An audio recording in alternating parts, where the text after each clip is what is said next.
Bonjour chers camarades boursicotteurs, j'espère que vous allez bien. Le Canada subit l'une des pires crises immobilières au monde. Qu'est-ce qui explique cela? Eh bien, c'est ce que je vais vous expliquer dans cette vidéo, mais juste avant de commencer, je vous rappelle que la meilleure façon de me soutenir, eh bien, c'est de rejoindre ma chaîne en cliquant sur le bouton « Se rejoindre » sous la vidéo ou de m'envoyer un super merci. Je vous rappelle aussi, quand vous abonnez à ma chaîne, eh bien, ça vous donne accès à tous les directs les jeudis.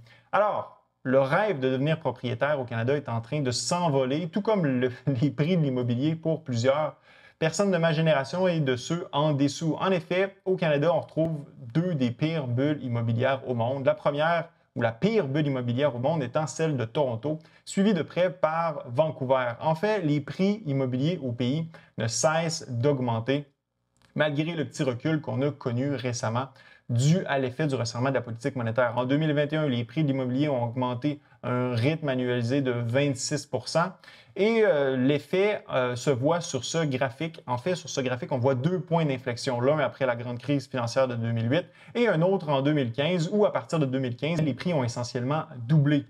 Qu'est-ce qui explique ça? Bien, il faut regarder du côté de la demande. En effet, à partir de la grande crise financière, les taux d'intérêt ont été ramenés au plancher. Donc, ils sont restés très bas pendant essentiellement 12 à 13 ans, donc jusqu'à essentiellement l'année dernière. Donc, pratiquement pendant, c'est ça, 12 ans, 12-13 ans, les taux sont restés au plancher. Et quel effet ça a? Ça a effet d'amener sur le marché de l'immobilier des acheteurs qui, précédemment, n'avaient pas de pouvoir d'achat, donc n'étaient pas en mesure de passer, par exemple, de locataire à propriétaire. Et la mécanique est bien simple. On peut regarder à travers le graphique ci-dessous. Pour un paiement de 2 500 $ par mois, donc à un taux d'intérêt à 5 donc taux d'intérêt qui prévalait avant la grande crise financière, l'acheteur potentiel qui pouvait se permettre un paiement de 2 500 $ pouvait acheter une maison à 430 000 $.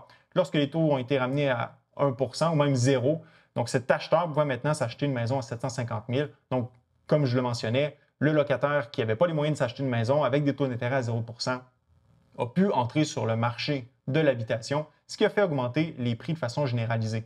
Maintenant, d'autres éléments du côté fiscal ont participé à l'augmentation de la demande en immobilier au pays, notamment l'introduction du RAP.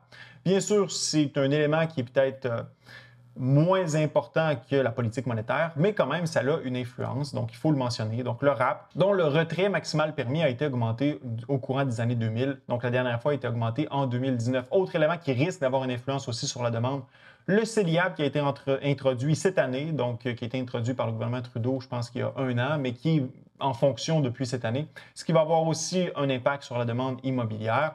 Et on a aussi les dépenses gouvernementales. Donc ici, vous avez les dépenses en programmes fédéraux en fonction des différents premiers ministres au pays. Et vous voyez que sous l'ère Trudeau, les paiements, donc les dépenses par habitant sont les plus élevées. On a deux points d'inflexion sur ce graphique comme le graphique précédent. Et le premier, c'est Trudeau père, le deuxième, Trudeau fils. Donc deux gouvernements qui dépensent beaucoup, donc qui mettent beaucoup d'argent dans les poches des citoyens, ce qui fait que les citoyens peuvent dépenser plus, notamment du côté de l'immobilier, du côté de l'habitation. Et ces déficits, eh bien, se creusent et ils sont de plus en plus importants, ce qui fait que ça a un impact de plus en plus important sur la demande immobilière. Et il n'y a aucune volonté de retourner à l'équilibre budgétaire comme les projections lors de la publication du dernier budget le laissaient entrevoir. Un autre élément important qui a participé à faire augmenter la demande en immobilier au pays, bien sûr, c'est l'accroissement démographique. Donc, le Canada qui a augmenté sa population d'1 million de personnes en 2022. C'est la croissance démographique la plus élevée depuis 1957. Donc, en 1957, on avait 3,3 pour une année. En 2022, on a eu 2,7. Qu'est-ce qui fait que la population augmente comme ça au pays? Et bien sûr, ce n'est pas l'accroissement naturel. Il y a une grosse partie de ça qui revient à l'immigration. On a accueilli 431 000 nouveaux résidents permanents au pays en 2022, 57 000 nouveaux résidents permanents au Québec. Donc, ça a un impact important sur l'accroissement démographique. Mais ce n'est pas seulement l'immigration permanente, donc les résidents permanents. Il y a aussi une bonne partie d'immigration non permanente. J'y viens dans un instant. Simplement vous montrer aussi que l'immigration, elle ne s'en va pas partout au pays. Ça explique d'ailleurs pourquoi certaines bulles sont concentrées dans certaines villes. Par exemple, Toronto accueille 30 % de l'immigration, Montréal et Vancouver, plus ou moins 12 %. Ce qui fait que 50 % de l'immigration, lorsqu'elle arrive au Canada, s'en va à Toronto, Vancouver ou Montréal. C'est pas surprenant, c'est les trois plus grands centres urbains au pays. Donc, je vous parlais de l'immigration non permanente. Élément important ici, par exemple, au Québec, 350 000 résidents non permanents. C'est qui ces résidents permanents-là? des travailleurs temporaires, des étudiants étrangers, etc., etc. Ce qui fait que ces gens-là doivent aussi se loger, donc ça met de la pression sur le marché locatif, mais aussi le marché de l'immobilier en général, parce que ces gens-là peuvent s'acheter des maisons. Donc, l'immigration permanente, mais aussi non permanente, participe à l'accroissement démographique et participe à mettre de la pression sur la demande en immobilier au pays. Le Canada qui a l'intention d'augmenter sa cible d'immigration jusqu'à 500 000 immigrants en 2025, on y est tout près, donc si j'ai aucun doute qu'on devrait l'atteindre, du moins si le gouvernement continue de pousser en ce sens. Maintenant, plusieurs vont être portés à pointer du doigt l'immigration en disant que c'est le grand responsable de la crise immobilière qu'on vit actuellement. Je ne suis pas d'accord avec cette position. À mon avis, les grands responsables de cette crise immobilière, ce sont les politiciens, que ce soit les politiciens fédéraux, municipaux ou provinciaux. Et je vous explique pourquoi. À mesure que l'immigration a augmenté, on n'a pas construit plus d'unités pour loger ces gens. Et là, je vous donne un exemple. Au courant des années 2000, donc avant la crise de 2008, on accueillait plus ou moins un immigrant pour chaque nouvelle unité construite. Maintenant, on accueille 4 immigrants pour chaque nouvelle unité construite, même si c'est un peu plus que ça, c'est quoi? C'est 4,5 immigrants pour chaque unité construite, ce qui fait qu'on accumule un déficit d'unités. On n'est pas en mesure de loger toutes ces personnes qui arrivent au pays. Un grand problème. Et vous voyez que la construction domiciliaire, donc les nouvelles constructions qui sont démarrées, ça n'a pas beaucoup augmenté. Donc, on stagne, on n'est pas en mesure de construire plus. Donc, on a un problème du côté de l'offre. Là, je vous ai parlé des éléments qui stimulaient la demande. Eh bien, l'offre ne bouge pas. Donc, clairement, il y a un problème et c'est ce qui fait que les prix continuent de monter. Si la demande augmente, mais que l'offre n'augmente pas, c'est économique 101. Bien sûr, les prix vont augmenter, puis l'accessibilité à la propriété va devenir de plus en plus difficile. Et là, parlant justement de mise en chantier, mais regardez le plus récent rapport qui a été publié pour juillet. Au Québec, les mises en chantier ont diminué de 50 %, au pays de 8 %. Bien sûr, ça n'aide pas. Pourquoi?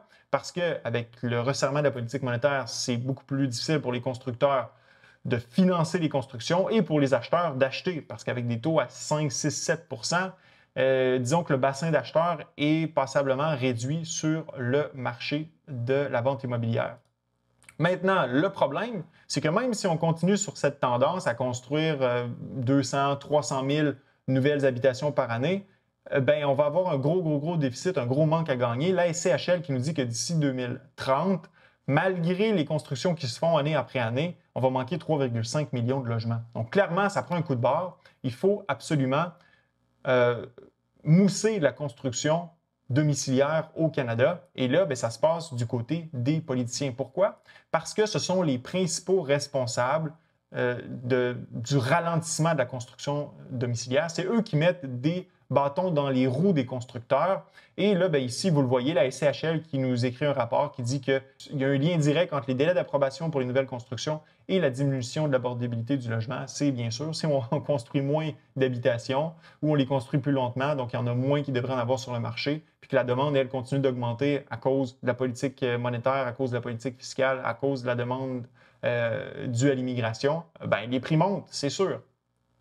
Et là, je vous dis que c'est un problème politique. Pourquoi? Parce que regardez un pays comme la Chine, qui a 1,3 milliard d'habitants, là, le problème est inverse là-bas. C'est-à-dire qu'on a construit trop d'habitations. En fait, là-bas, les politiques liées à la construction domiciliaire étaient trop souples, ce qui fait qu'on a 65 millions de maisons qui sont vides. Alors, faites-moi pas dire qu'il manque de place au Canada pour construire des maisons ou quoi que ce soit. La raison, la problématique, elle est politique.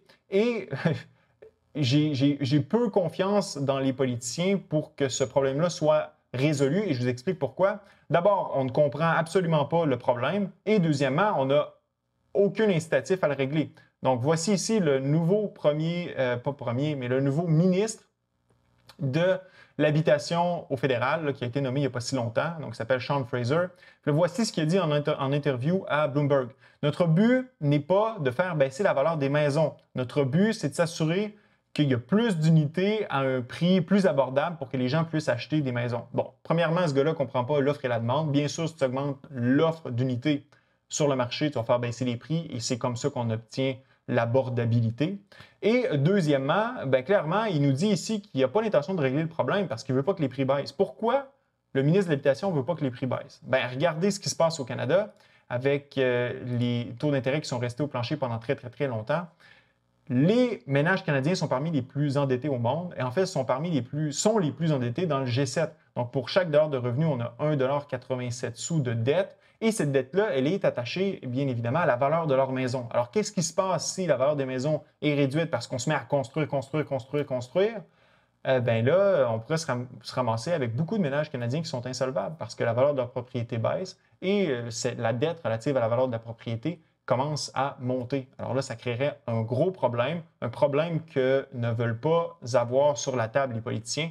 Je pense que du côté des politiciens, on préfère avoir des prix de maison qui sont plus élevés et un problème d'abordabilité que avoir des maisons dont le prix baisse et un problème de solvabilité. Du moins, c'est mon avis. Maintenant, ce qu'il va falloir faire, il va falloir donner un coup de barre du côté des politiques fédérales, provinciales et municipales pour permettre plus de construction parce que c'est la cause même de la crise immobilière au pays, les politiciens qui mettent des bâtons dans les roues, qui empêchent les constructeurs de construire, que ce soit de densifier les centres-villes, de permettre l'étalement urbain ou d'assouplir les règlements de consultation citoyenne ou de gestion environnementale. Donc, tout ça va devoir être revu pour faciliter la construction domiciliaire. Maintenant, ce que je veux savoir dans la zone commentaire, qu'est-ce qui est à la source, selon vous, de cette crise immobilière au pays? Ça fait un plaisir d'être avec vous. À la prochaine.